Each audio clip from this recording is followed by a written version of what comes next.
Right, peace and much love. Minister's in the room here. Message from the Minista 6, live from the road. I'm just out here driving to Florida right now. Left Los Angeles with the crew a few days ago, and we've been driving straight across country, non-stop through the day, stopping at nighttime, getting our 8 hours of sleep, maybe a little less, and then getting fed, and then it's back on the road. So, just shout out to everybody back home right now, getting ready for the next Temple of Hip Hop tour. Prayers are with you, thoughts are with you. You already know what time of day it is. I'm going to give you all a little update on what I've been up to while I've been out on tour on the road. I joined the tour on January 19th, and that was in Salt Lake City, Utah. And that was for the first night there. We had a Sundance Film Festival after party. And this was really dope. The reason we were at Sundance Film Festival is because the teacher, KRS-One, has a new book called Masters of the Sun. It's a new comic book that's produced by will.i.am. And the teacher is one of the characters in the comic book is based off of the teacher. So it was their chance to go to Sundance Film Festival and promote the book. Get the book, you'll see the deeper message and why it needs to be promoted and put into a larger market like that. So, but after Sundance Film Festival that day, we had an after party show that night, and DJ Sun One got behind the ones and twos. Teacher went out and freestyled for the audience. I don't know, about 300-400 people just packed. Apparently there were some celebrities there beyond hip hop that the news came out the next day were there. But we were doing the Cypher, and will.i.am came up and jumped on the Cypher. Then the Temple of Hip Hop took over and ciphered, and everybody else came up from the audience and ciphered. And then for me, what was one of my top 10 hip hop moments of all time, hands down, probably in the top 5 easy, was the God MC Rakim Allah came up and he rocked an entire set with the teacher as his DJ. So if you're from the era that I'm from, and you grew up as a fan of KRS-One and Rakim, to be, for me, I was only maybe 5 feet away from it while it was happening, but Rakim was doing his show and the teacher was his DJ. So to see the two of them up together, do an entire set and show in an intimate club setting, to see Rakim in a small club for the first time. I've seen him at like Rock the Bells, and I seen him in LA at a big show, but to see a very small audience like that really helps you appreciate the true extent of the artistry of hip hop. Just remember, I'm driving right now, so keeping my eyes out for traffic. To see those two legends on stage, it represented the true artistry of hip hop, the true spirit of hip hop, really, because it was just, there's maybe a little talk back and forth on what might to expect, but we didn't even know if Rakim was going to show up that night. We didn't know who was going to show up. So it was a special treat for those who did show up to get to see that and experience that for the first time. My two favorite MCs of all time. And so, after that, we went over to Las Vegas and had a great time in Las Vegas. In Las Vegas, we had a show, and then the day after the show, big up to Zeke Sadiq out in Vegas, helped put together a lecture with the teacher, and he taught for a good 2.5-3 hours. We got it all on film. We're going to release that as part of a series of the Temple of Hip Hop video releases that we're filming while we're out on tour. But we're just getting started really on the tour. We did the Vegas dates, then we went down to LA, did like 4 or 5 shows there. We had our Temple of Hip Hop gathering. Shout out and much love to everybody who came to the Temple of Hip Hop gathering, traveled from the United States and up into Canada. Big up to all the brothers and sisters. I would name everybody, but I don't want to forget anybody. And there was 15 of us stayed at a house. It was a three-story house. It was like a villa, and we ate together, we spoke together, we communed, we fellowshipped, all that good stuff. But really, we planned and we organized together for a 5-day weekend. And of course, the teacher came out, blessed the event, came out to the house. Gave us the plan for Hip Hop Appreciation Week 2018. As you already know, our theme this year is Temple, and so I want to get to that in just a moment, but just to wrap up the other point. So we had a great time, a great gathering for the Temple of Hip Hop, and from Junior, who was only a few months old, all the way up to those of us in our 40s and 50s.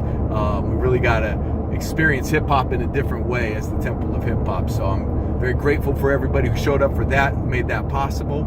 I want to take a moment and shout out the Road Dog crew. Just want to shout out Son 1, Pascal 1, and Trey 1. You know, we've been out here grinding on the road for weeks and weeks now, since the 19th, and you guys were on tour for about a week before that. So we've been hitting the road hard. We've been staying in hotels. We haven't had a lot of home-cooked meals except for what we had at the villa. But, you know, this is the hip-hop lifestyle that a lot of people don't see. They might see us up on stage. They might see us running around with the teacher, but they don't get to see, you know, the 14-hour drive, staying in the hotel and have to eat some cold pizza or whatever you got when you're in the South. Like when you're in Cali, you're eating good because you can get fresh juices, fresh salads, good food in California when you're traveling. Oh, really all up and down the West Coast. But the further east you come, your options get a little less limited. Unless you want to drive into the major cities, which takes, you know, it can take in a couple extra hours each day to add onto your time. So anyways, that's just a little touring advice, a little insight into the touring world. But we managed to stay healthy. For me, it's all about eating the right foods at the right time and giving the body a chance to fast and get rid of any toxins that you may build up. Also drinking a lot of H2O, drinking a lot of that water, keeping yourself hydrated, always important. The better the water, the better you're gonna feel. So, you know, that's just a little peek into life on the road. We left Los Angeles, went up to the Bay Area, did a couple shows there, did a lecture there, and then dropped right back down to Los Angeles and headed out to Florida. We did 3 or 4 days in the studio working on the Temple of Hip Hop mixtape. So yeah, it's coming out hot. Whoop whoop. I can't even share it with you. It's top secret. You already know. Yo, it's gonna be blazing though. Temple of Hip Hop mixtape coming out this summer. So yeah. Super excited about that. Everybody involved on that project. All right, so we're on our way, like I said, to Florida now. Our next step is we've got like 6 or 7 shows in Florida, like 5 nights in a row. So we're going to be really busy out here, and it's going to be really exciting times. I'm going to be getting to jump more up on stage, getting that worked into the routine as the Minista. So look for me up there if you see any video, and just know that. Oh yeah, that's what I wanted to talk about. I wanted to talk about our tour for a moment, because what people don't know on the tour is all of this is self-created and self-financed as the Temple of Hip Hop. We're paying our own way out here. We sell merchandise. If you buy merchandise, thank you. That's what helps us on the road. And our road expenses are cars, like the car payment or the maintenance payments, or also, I was gonna say injury payments, but I meant like if you, you know, if the car breaks down, we got to pay for it to get fixed. So either we do rentals or we got to buy newer cars. So we, you know, then we also have got insurance. We pay for all of our own gas. We pay for all of our own merchandise. We pay for all of our own food. We pay for all of our own hotels. So any way that anybody is able to help out any one of us, just know that even if it's small, from a couple bucks to a meal, how big that is to us, because I'm so thankful for the brothers who've come through and just been like, Zen, let me pick you something up to eat. And I'm at the show and they bring a pizza, or they bring some fresh fruit and some soup or whatever it is, some Indian food, whatever it is, they bring it in, and I'm just like so thankful for those meals that come like that. So thank you everybody who helps contribute like that.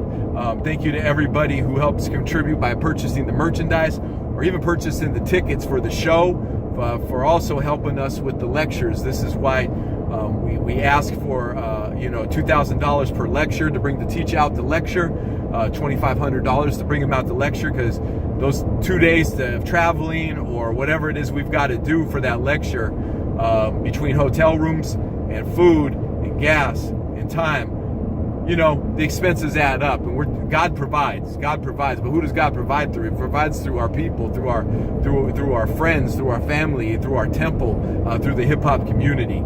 So thank you all for helping provide like that.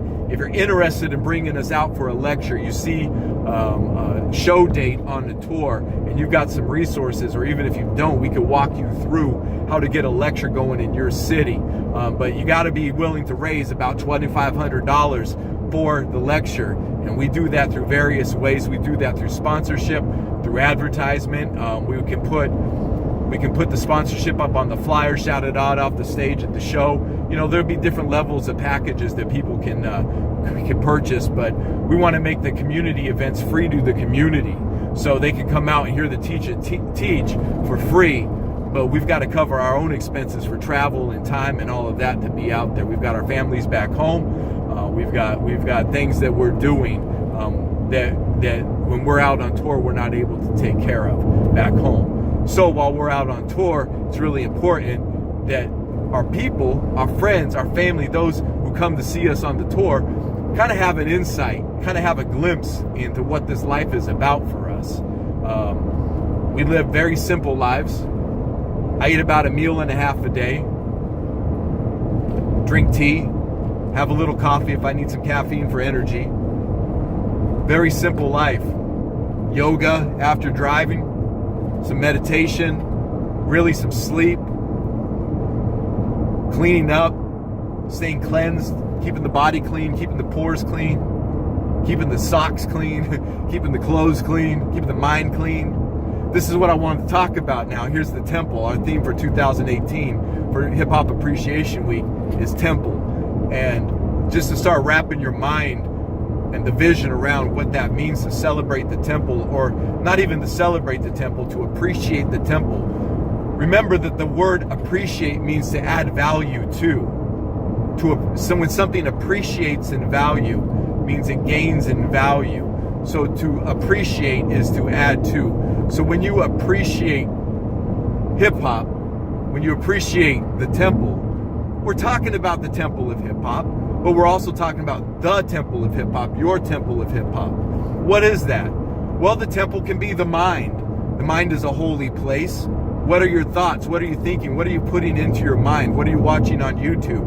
What are you watching on Netflix? What are you watching about the politics? What are you reading? What are you putting into your mind? Are you giving that mind peace and space and rest through meditation, relaxation, rejuvenation, prayer? Are you doing that? Also the mind being the temple. Our temple is right here, right behind our temples. That is our holy place, our temple. How are you upkeeping that? How are you upkeeping the body temple? What foods are you putting into the body? Where's your exercise? Where's your rest? What kind of water are you drinking? The most important of all, water. How much of our body is made of water? We're going to get into that as these lessons continue, restructuring water, and the work that I've gotten to learn from Dr. Apollo about restructuring water through crystals and cleaning water and these things. So anyway, flip back after we get our water right, our food right, our body is our temple. I also want to say, like this car is a temple. I keep certain things out of this car. I drive in this car with things that aren't going to get me in trouble, and I don't carry anything that's going to get me in trouble in the car. You got to be mindful of that. If you're smoking ganja, you can't be smoking ganja through Texas. I'm just saying, we've been there, we've gotten out of trouble there. Be mindful when you're touring or when you're traveling that what you don't have with you can protect you. Also remember that what you do have with you can protect you. These beads. You know what I'm talking about, Adonis? You know what these beads are capable of? Some real ninja work there. Okay, so as we're talking about the temple, something else came to me today too as the theme of temple. We've got our mind, we've got our body, we've got our car, we've got our outer environment, we've got our home can be our temple. We can create a temple as a temple. I was thinking about the phone as a temple, your smartphone, your so-called smartphone as a temple. What content is on your phone? What pictures are in your gallery? What's the content of your text messages? What's your YouTube feed look like? What do your Facebook posts look like? What do your friends list look like? Your contacts? What are the conversations you're having with your phone? What is the background picture on the phone? Does it invoke peace and prosperity? What does it invoke? Your phone can be, you interact consciously with your phone. Therefore, a temple is any space that we delineate as sacred. Most of the time, that in Hip Hop City case, that's the fifth dimension. You know, the spirit world where Hip Hop City resides for right now, as we bring it into the third dimension. But Wow, that actually got me into a deeper meaning of the temple. So let's talk about the fifth dimension, which is where the real temple is. One of the real temples. Really thinking about that temple and bringing your inner self to your outer environment. Your inner man, your inner woman, whoever you are on the inside, bringing that person out to the world. And what does that mean? Well, let's put a period on the temple right now. The temple is our theme this year. So, wow, that light is really bright, and I'm losing daylight. Let me see if I can. Turn that down a little bit. No, but I'm gonna keep it on. Whatever. There's a light behind me. It's bright. The light shall shine. Zinaru, speak ye the word, and power ye shall find. But must ye know that man is of light, and light is of man. So, not this light though, spiritual light. The light of Christ is in man. It's the truth. It's the truth. You are the Christ within. Not Jesus, but the Christ within. What does that mean about you? What is your mission? What is your purpose? Put a period on the temple now. Holding the Christ within the temple. Hip-hop within, the inner city of hip-hop within. The New Jerusalem, as the Rastas would call it. Put a period on that. I want to talk about something else here that has been shown to me while I've been out on tour. And this is a very important lesson. And I noticed that when I had to turn on the light that this lesson's coming through. So there's something called the law of attraction that probably most of you, if not all of you, are familiar with. And this is basically that what you think on or what you feel upon, you will attract into your life. The right partnership, the right relationships, the right friendships, the right car, the right job, the right event, the right chair, the right telephone, the right payment for the bill, the money, da-da-da-da-da. You can attract all of that into your life through the law of attraction, and it works. And it works to a certain level. But what is that level? What is that level? What's the next level? Like almost flip the polarity, literally flipping the polarity of the law of attraction. I call it, well, I've been working with this. This is based on the philosophy and the gospel of hip hop, that our blessings don't come to us. Blessings come through us. Our blessings come through us. So for our blessing to come through us, we're not attracting it to us. It's coming through us. That's reversing the polarity. I got to check with the teach on it since it's his philosophy. But as I'm expanding on that philosophy, I wanted to put out the idea, at least for right now, of calling that the blessing law. We have the law of attraction, which we're familiar with, but this is the blessing law. The blessing law is that your blessings don't come to you. Your blessings come through you. Let's take a little deeper. Okay, so for instance, if you're a musician, you're an artist, and you want more fans to like you, you think you should have more YouTube views, you think you should have a larger Facebook audience, that you should be rocking more shows, that you should be, getting paid more, traveling more, all of that. This is where the law of attraction works to a certain level. But then remember that our blessings come through us, not to us.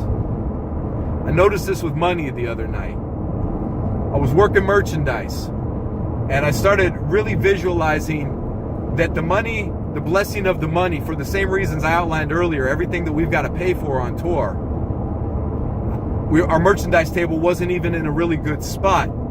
And so instead of visualizing money coming to us, I began visualizing money coming through us. As soon as I began that visualization, the matrix, this thing, started trying to distract me from that realization. The manager came over in a huff. Somebody dropped their drink like right over on the table right by us. The cook dropped something in the kitchen. I was like, whoa. So, I'm at a spot now where when the matrix starts disrupting me, I know that I'm onto some kind of a truth. And so I got to stay in darkened now since I'm driving on that truth. Word up, stay in darkened. But that truth that night was that the money was going to come, the blessing of the money was going to come through me and not to me. And shout out to Save One, my partner in rhyme, because him and we were able to cipher that together. Our money's coming through us and not to us. And that night we had a really blessed night with our merchandise table. That same thing can apply to your fan base if you're a singer, a songstress, If you're an artist, if you're an MC, if you're a graffiti writer, if you're an author, whatever that is, allow the blessings to come through you and not to you. Let's talk about that blessing now. One thing about blessings is this, is that blessings often appear as a burden. You may pray for something in your life, that something appears, and then all of a sudden you realize, wait a minute, I prayed for my Eve. Adam prayed for Eve. Now he's got Eve. Oh shit. Like people who are single know what I'm talking about. People who's with their Eve, they know what I'm talking about. You know, you pray for Eve to come into your life. Maybe you didn't pray for her. Maybe she just came into your life. But some people pray for their divine companion, their divine partner to come into life. And that person appears. Now that's the blessing. Now the burden of the blessing is that person might be difficult to get along with. You're probably difficult to get along with just as much. And you got to look at yourself there. These are the burdens that come with the blessing. As you learn to uplift the burdens, the blessing becomes weightless and you can move within that blessing. And the blessing, most likely, until you don't need those blessings anymore, will keep appearing in its life once you learn how to maneuver it and lift it and kind of play with it. But remember that blessings usually appear with a burden. Almost every time they appear as a burden, a blessing. Different than a miracle. You know, a miracle, you're out somewhere and your car dies and somebody picks you up right away, gets the gas tank, takes you, gets you where you need to go safely, and everything's good. That's a miracle. It's a blessing. The miracle's a blessing, but that's a miracle when there's no other explanation but for God. A blessing, though, is those things that you've worked for, those things you've cultivated, those things that you've I was almost going to say called into life, but those things that you've allowed to come through you in life, those blessings. So you've got the law of attraction and then the blessing law. Instead of having things coming to us, we allow those things to come through us, those blessings to come through us. But know that they're a blessing. And you've got to be responsible and perform discipline with the blessing. For me to receive good merchandise money for Save One and I, we had to be in the right heart space, in the right mind space to do the righteous thing with that money, which is to continue to go on tour, which is to continue to pay the bills that we're responsible for, which is to continue to cover the meals of the crew, which is continue to serve the community with teaching hip-hop to the best of our abilities, which is 30 years of knowledge and experience, having the gospel of hip-hop available to the community, having to find places where things can be mailed to us along the way. That merchandise money, although it may not seem like a lot, remember, what someone else can do with $1,000, the Temple of Hip Hop can do with $100. What others can do with $10,000, we can do with $1,000. So remember, or just imagine when we get $1 million or $100,000, the work that we're going to be able to do. It's going to be phenomenal. It's going to change the world, literally. So that's going to bring me to this final point before closing, is that here we are out on tour again as the Temple of Hip Hop. Please come through to the shows. You're going to see me up on stage, but I'm going to be out in the back or wherever the merchandise booth is or wherever our mobile archive is. Want to talk about hip hop. Want to talk about you specifically as a hip hopper. What are you doing with your life? Where are you going in life? Where are you at in life? Where do you want to be in life? And how do you get there in life? I'm 44 years old, and my life, in some ways, although it's been going and I've gained a lot of wisdom and I've experienced some wonderful things, I feel like my life is always just getting started. It's always a new day. I love being 44. I love being alive. I love being youthful and vigorous at my age, so-called age. You know, I love this. I love this lifestyle of hip-hop. It preserves you. But if you're going to follow a real spiritual lifestyle, just be warned. Just know ahead of time, you're going to go through some trials and tribulations. You might have to die to your old self. You might have to die to your old world and come to a new understanding. So it's not easy. And even after you come to some form of enlightenment, it doesn't get any easier. It gets easier in that you have the tools to deal with it and the experience to deal with it. But difficult things, difficult people are actually going to come more to you when you walk a spiritual path at times. So be mindful of that when you walk upon the spiritual path, but also on the cultural path. For those of you on a cultural path just wanting to master your MCing, your artwork, those things, that's dope. Just remember though, but after you've mastered your singing, after you've mastered your MCing, you're going to hit a ceiling where the inner person, the inner love, the inner light is going to want to shine and feel and experience something beyond the outer environment cheering you on or loving you. And I say this through experience. I was up on stage with teaching one time in front of 1,000 people, and I kicked a freestyle and they were going crazy and they were cheering, and I felt so great at that moment. I'd been working towards it, I'd been cultivating it, and I had this moment, and 1,000 people cheered for me as an MC. I was so thankful. Got to be a sideman a few weeks later, so thankful. But when I got back to the hotel that night, I woke up that night, I still was empty inside. I hadn't really found my soul. I hadn't really developed my soul to where it is now. To where now, the other night, I didn't need 1,000 people's attention. Well, if I had it, fine. If I don't have it, fine. Whatever it is, fine. Because the truth is that I'm living my life's purpose as the temple of hip hop. And so when I'm sitting there and I'm able to interact with the community, selling gospels of hip hop and supporting our movement on the drive, this is real talk. I went home that night, not satisfied with the job well done, which it was a job well done. I felt a certain level of satisfaction from the outer world, don't get me wrong. It's real. But I went home that night, I went back and laid down that night. And even though the difficult times I've been in the last 2 months, well, life had to throw at me to test me, that I rose in my divine performance. I go to bed at night, I feel good, I feel warm, my heart is warm. I'm at peace, I'm walking in my prosperity. I'm walking in my prayer, I'm walking in my blessing. I've learned to take the strength to move the burden of being the temple of hip hop, of being the minister, and now moving that blessing for what it really is. So that's where the real peace comes from. You can have all the outer things in your wildest fantasies fulfilled. There's thousands of stories like this. You know people, you've been through it. But until the inner person is satisfied, until the inner person is whole, then the inner person can become the outer person and start shining through the outer person. What a joy that is. What a joy. What an absolute joy that is. Not joy in that I'm just all happy and oh blessings, oh blissed out, I'm not like that. Like it's like, yo motherfucker, get out of the way. We're coming through. I mean, I am just saying. Like, it's savage out here. We're in these streets. We got to park our cars in safe spots because they're going to get broken into if we don't. Motherfuckers is robbing you with cash in your pocket where we're going. People is still stealing cars. Still eyeballing you, wanting to take the t-shirts. Still wanting to do whatever, man. Thousands of temptations every day we face out here on the road. So we've got to live by a code of ethics. We've got to live by divine performances, age law, principles. You have to live by that out here on the road, or you will get crushed. Oh man, you know, to not get crushed, that comes from the spirit. That comes from the soul. That comes from the inner man and woman. That comes from your activity, your discipline. So if you've hit a late level, you've hit a ceiling in your life where you've accomplished everything you visualized or you thought you wanted, but you're feeling a little something inside, that's a good affirmation that that's God talking to you. That's the Christ within talking to God. That's the Buddha within talking to God. That's your inner higher self yearning to know God more, yearning to know the great mysteries of God.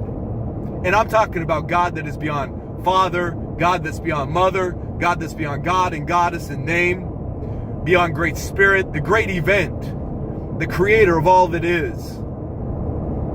The mother of all creation, the father of all creation, that spoke you and is speaking you into existence right now, you and I, and all that we see. That being that is intimately involved with us and cares about us, wants us to access it more. Surrender to God. And then even all those other laws, God is all that is and will bless you and walk you in peace and lead you to the still waters of life. So if you're not happy, you could need something more inside, the joy of God. And I just want to say much love and truth to everybody. Our theme this year is temple. What is your temple? How are you preserving your temple? There it is. Peace and much love. Ministers in a room. See you in Florida.